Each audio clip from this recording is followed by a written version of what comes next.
तो Raoult's law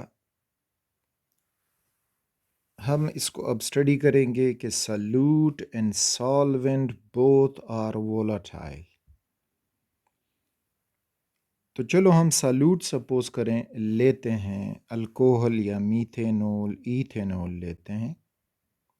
ये हुआ सॉल्यूट, एक कंटेनर में सपोज मौजूद है, तो ये भी वोलाटाइल है। और सॉल्वेंट लेते हैं पानी, सपोज करें दिस इज़ वाटर, और ये भी वोलाटाइल है। इन दोनों को मिला के सॉल्यूशन इनका बनाते हैं, तो ये हुआ इनका सॉल्यूशन, जिसमें वाटर भी डाला और साथ में इथेनॉल भी डाला। अब वेपर्स ऊपर जाएंगे। वेपर्स चूंकि दोनों वोलाटाइल हैं, तो ये वाटर के वेपर्स भी ऊपर होंगे, मौजूद होंगे, और साथ ही इथेनॉल के वेपर्स भी मौजूद होंगे। यानी both solute and solvent are volatile. Water को सपोज करें हम ए, लॉ को समझने के लिए इसको ए से रिप्रेजेंट करते हैं, और सॉल्यूट इथेनॉल को बी से रिप्रेजेंट करते हैं। अब यहाँ ऊपर जो ये वेपर्स हैं, तो इनमें वेपर प्रेशर ऑफ वाटर क्या होगा मैथमेटिकली, और वेपर प्रेशर ऑफ इथेनॉल क्या होगा मैथमेटिकली। तो vapour pressure of water PA in the solution is equal to P naught A, according to that Raoult law statement, P naught A into XA, यानी mole fraction of water. और इसी में vapour pressure of alcohol जो ethanol है वो होगा कि P vapour pressure of alcohol in the solution PB is equal to P naught B vapor pressure of pure alcohol multiplied its mole fraction in the solution. अब यहाँ पे जो total pressure होगा according to Dalton's law, total pressure अब क्या होगा, इधर ऊपर जो ये सारे लगा रहे हैं, तो टोटल प्रेशर अब क्या होगा, P टोटल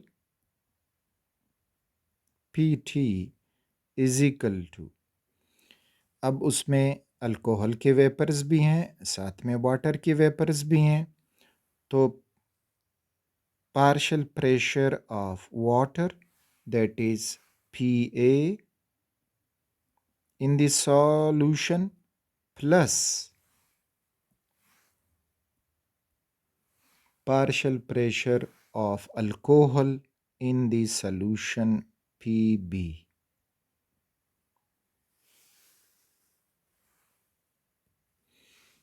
अब यहाँ पे PA इसकी वैल्यू भी है और PB इसकी वैल्यू भी है, तो दोनों वैल्यूज़ को इधर लगा दें, तो P total is equal to, PA की जगह ये वैल्यू आ जाएगी, P naught A XA plus P naught B XB, where X याद हो, these are mole fraction of the solute and solvent.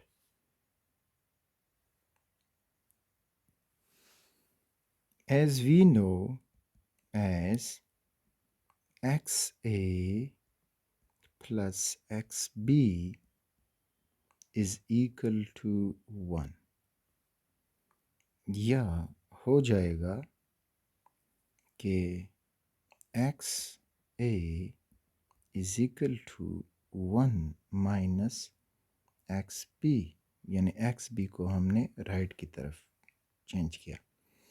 अब क्या करें, put for x A in equation this. Suppose करें कि ये हमारा इक्वेशन 1 है, तो अब एक्स ए यहाँ पे लगाएंगे तो वी विल गेट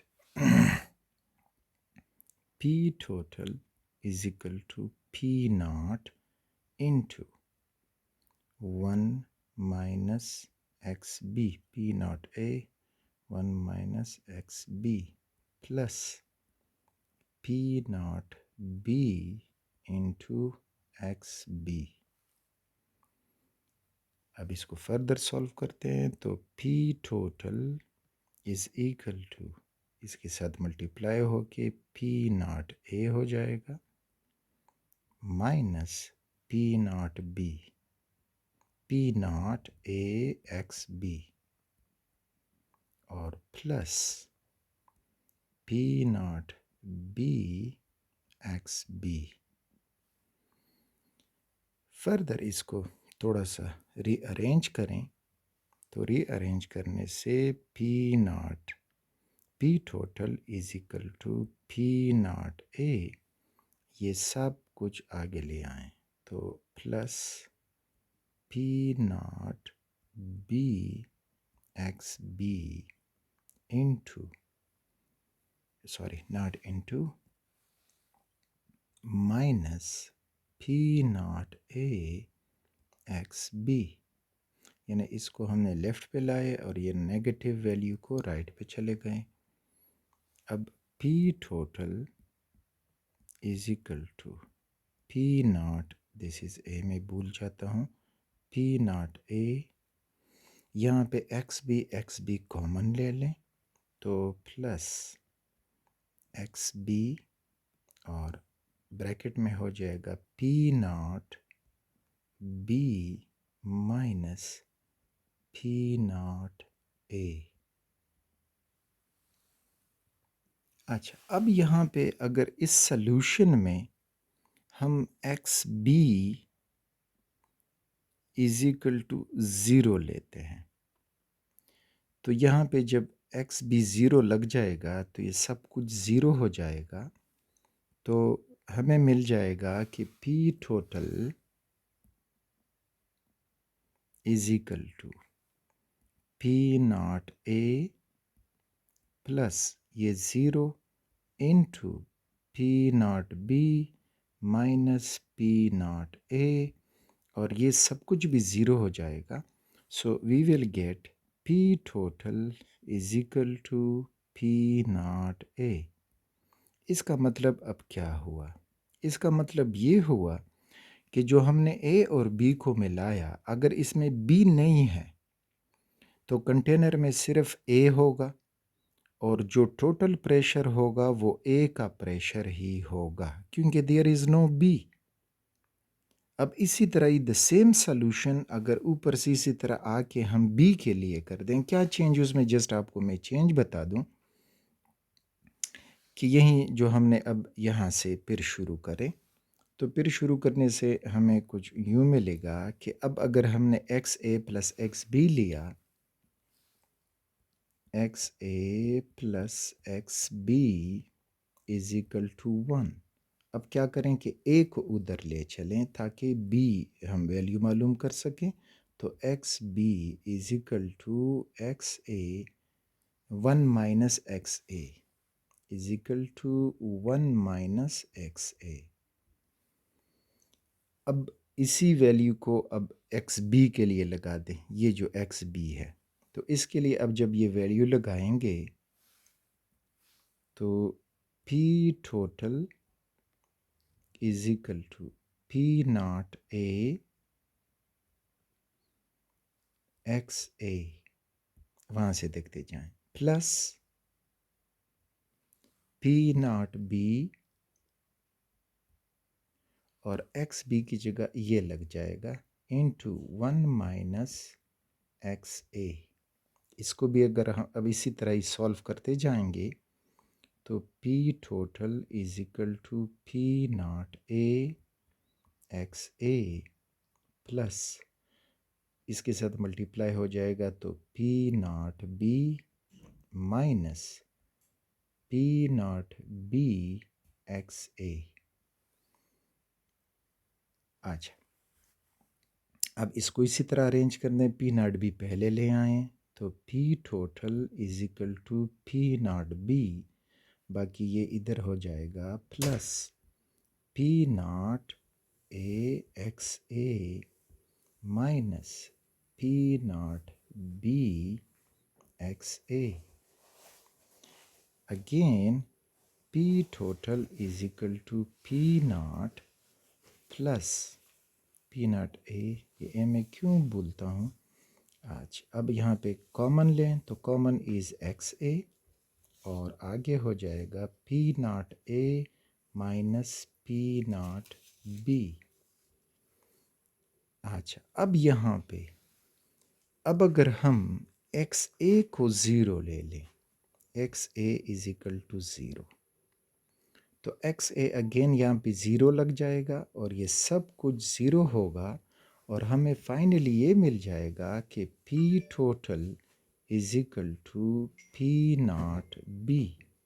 तो हमारे पास अब ये हो जाएगा कि अब अगर हम B सिर्फ B लेते हैं तो total pressure will be the pressure of the B, और यहाँ पे total pressure will be the pressure of A। अब इन दोनों चीज़ों को हम ग्राफिकली समझते हैं। अच्छा, अब ये ग्राफिकल रिप्रेजेंटेशन में देखिए हमने, अगर x ये x एक्सिस पे आपको मोल फ्रैक्शन दिखाई दे रहे हैं जिसमें एक्स बी है जो लेफ़्ट से राइट की तरफ इंक्रीज़ हो रहा है, और एक्स ए है जो राइट से जो लेफ़्ट की से राइट की तरफ डिक्रीज़ हो रहा है। अब अगर सॉल्यूशन में x A mole fraction of A zero हो तो वो टोटली एस होगा और जो प्रेशर होगा वो सिर्फ ए का होगा, सपोज करें that is 60 millimetre of Hg। अच्छा, अब इस साइड पे आए, इस साइड पे अब अगर एक्स ए हम ज़ीरो लेंगे तो मोल फ्रैक्शन एक्स बी का 1 होगा, यानी प्योर बी होगा, और उसका जो वेपर प्रेशर है सपोज करें वो 20 बनता है, दैट इज़ 20। अब अगर हम सॉल्यूशंस बनाएं, इधर से शुरू करें लेफ़्ट से, अगर हम एक्स ए को कम करें 0.9 तो उसके साथ एक्स बी डाला जाएगा 0.1, और अब इस सॉल्यूशन में हम मालूम करें pressure of solution with respect to A will be equal to P naught A XA। तो अब अगर हम इसमें वैल्यू लगा दें, P naught A जब प्योर हो तो उसकी वैल्यू 60 है तो ये 60 हुआ, मल्टीप्लाइड XA यहाँ पे 0.9 है, 0.9। अब अगर हम ये कर दें कि ये सॉल्व करते हैं तो ये पॉइंट हटे 10 लगेगा, ये इसके साथ ख़त्म हो जाएगा, एंड नाउ चुकी 54 वी विल गेट 54। तो इधर 54 कहीं पे हमें पॉइंट मिलेगा, इस पॉइंट पे ऊपर जाएंगे तो इधर 54 पे सपोज करें कि this is the point for 54, तो ये हुआ P A, this is pressure of the solution with respect to ए।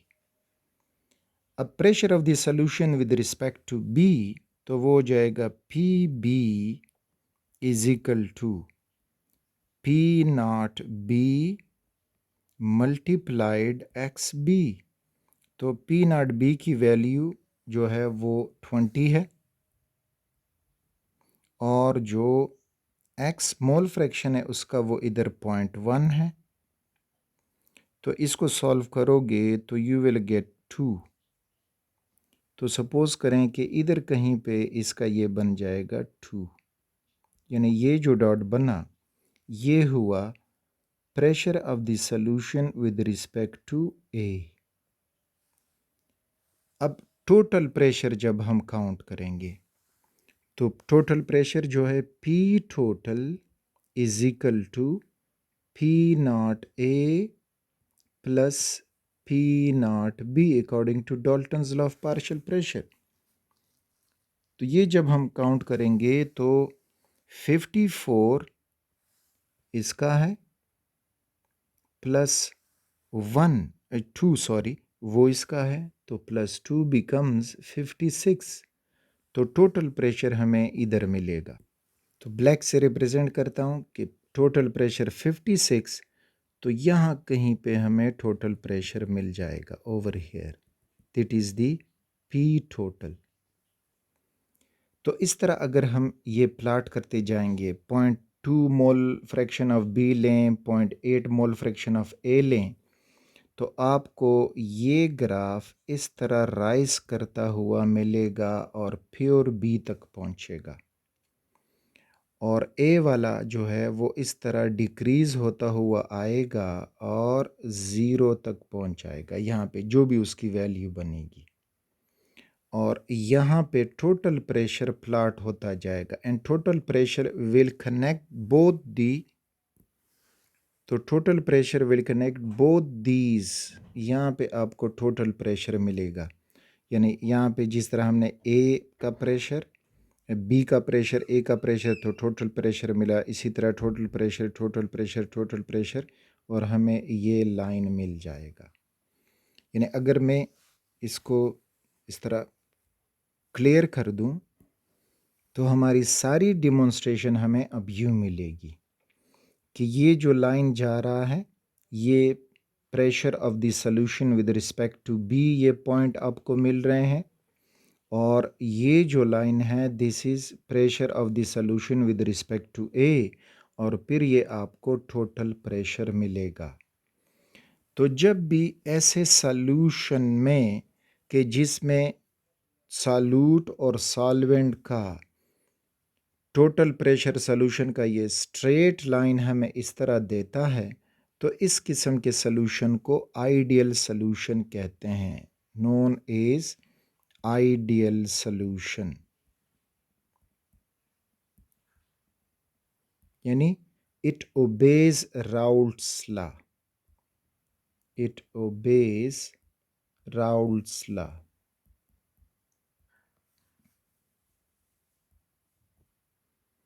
तो ये राउल्ट्स लॉ जब दोनों सॉल्यूट और सॉल्वेंट वोलाटाइल हो और फिर हमें ये स्ट्रेट लाइन इनके टोटल प्रेशर से मिले, तो इस किस्म के सॉल्यूशन को हम आइडियल सॉल्यूशन कहेंगे। ये एक सिंपल पहचान है आइडियल और नॉन आइडियल सॉल्यूशन को पहचानने के लिए। तो वो सॉल्यूशन जो राउल्ट्स लॉ को ओबे करेगा, कैसे ओबे करेगा कि उनका टोटल प्रेशर ये स्ट्रेट लाइन देगा, तो वो कहलाता है आइडियल सॉल्यूशन। जो ओबे नहीं करेंगे तो उनका ये जो टोटल प्रेशर लाइन है ये ऊपर भी जा सकता है और नीचे भी आ सकता है। They are known as non ideal solution, जो राउल्ट्स लॉ के स्ट्रेट लाइन को ओबे नहीं करते। जो नीचे आ जाता है this is known as negative deviation, और जो ऊपर चला जाता है they are known as positive deviation. लेकिन वो कब होंगे? जब नॉन आइडियल सॉल्यूशन हो, non ideal solution. So for ideality of solution, Raoult's law is the best parameter.